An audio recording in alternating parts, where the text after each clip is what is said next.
Charlie Grimmel. Charlie. Charlie? Charlie?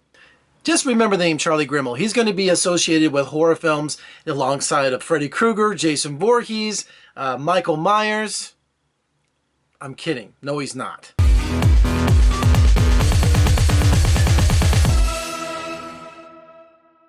So The Gallows is another found footage type of horror film. And people tell me over the years, it's really been played out, hasn't it? I don't think so. I think the found footage thing can really still work if the story's engaging enough, if the character's engaging enough. Yeah, all the principles are going to making a good movie.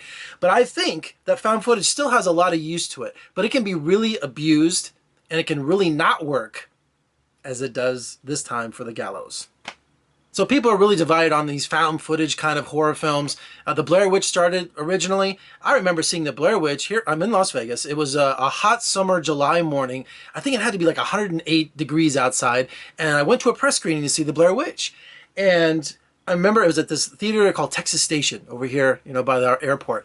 And there was only maybe like 2 or 3 critics in the whole huge theater. I'm like, wow, no one's coming to see this movie. And it had all that buzz from all the film festivals, and it was supposed to be just really terrifying. And it did. It gave me the creeps beyond my creep meter. But there were people who were split on it. Either all they could concentrate was on, this stuff on the handheld camera.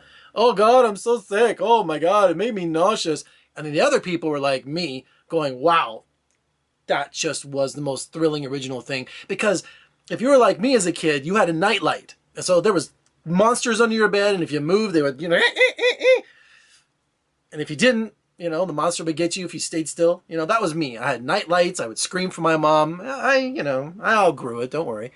But that's exactly what the Blair Witch did. You use your imagination, and that's the scariest tool of all. All right, for the premise of The Gallows, you have a bunch of high school teenagers that are doing a play that originally was done in 1993, and Charlie Grimmel was accidentally killed. He was hung. He was hanged. Hung. Hanged? Which one is it? He was strung up by a rope by accident, so it was a big tragedy. And for some reason, 20 plus years later, the high school got to pass the school board. They're going to do it again. They're going to perform another hanging play, the same one. So, of course, the high school jock, the real good-looking guy who wants to get close to the leading lady, auditions for the play, but of course he's getting cold feet. He has stupid bum friend who's shooting the whole movie, for camera firsthand, first person. He's gonna like, hey, I have an idea how I can get you out of this. Let's break into the school the night before this performance, and we'll destroy the set, and they'll have to cancel. Well, that's a good idea, except Charlie Grimmel, who's now the hangman, doesn't like that idea. So we only have like 4 characters locked in this high school auditorium. The movie has so many dead ends, it doesn't know where to go with itself. We needed more characters. In the beginning of the film, we go around the day before, and we're all around the high school, and we meet the guys. I was a theater geek, okay? So they're nerds, and the jocks are picking on the nerds, and this guy with the camera is being annoying to everybody. We just set up so many other characters that could show up later, either to get killed or to help them escape or something. But no, we're stuck with the 2 jocks and their one girlfriend and the lead in the play, and it just it paints itself into a corner. And you're like, wow, there's so many possibilities with this, but being locked in a high school auditorium overnight, it can only do so much. So not only does the movie take forever to get going, it really abuses the jumps. And if you know what a jump is, it's kind of like, that kind of thing.